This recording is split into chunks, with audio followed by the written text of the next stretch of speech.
북한의 침투 무인기 날린 사람도 만든 사람도 윤석열 대통령실 출신. 북한에 날려보낸 무인기를 제작한 혐의를 받는 민간인 용의자 역시 윤석열.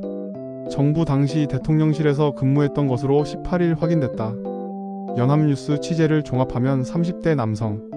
어 씨는 대통령실 대변인실에서 뉴스 모니터링 요원으로 근무했던 것으로 파악됐다. 자신이 무인기를 날린 당사자라 주장하는 역시 용산 근무 이력을 지닌 30대 남성 B씨와 비슷한 시기 일했다고 한다.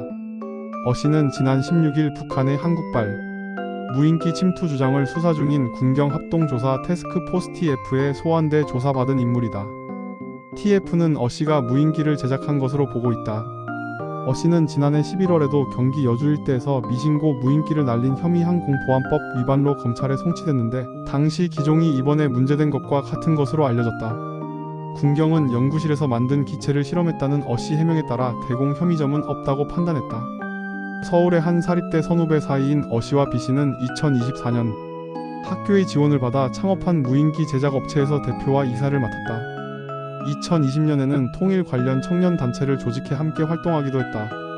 B 씨는 어 씨가 자신의 부탁으로 무인기를 만들어줬을 뿐 운용에는 관여하지 않았다는 입장이다. 16일 채널어 인터뷰에서도 어 씨가 중국 온라인 마켓에서 본체를 산 뒤 1차 개량했고 내가 카메라를 달아 북한으로 날렸다는 취지로 설명했다. 보수 성향의 청년단체 회장을 맡았던 B 씨는 현재 서울 유명 사립대의 언론대학원에 재학 중이다. 입학 과정에서 윤석열 정부 고위 관계자가 추천서를 써준 것으로 알려졌다. 여권 일각에서는 이들이 북한의 도발을 유도하기 위해 범행을 벌인 게 아니냐는 의혹까지 제기한다. 윤 전 대통령은 123 비상계엄 선포의 명분을 만들기 위해 2024년 10월 평양에 무인기를 투입하는 공작을 펼친 혐의로 재판받고 있다.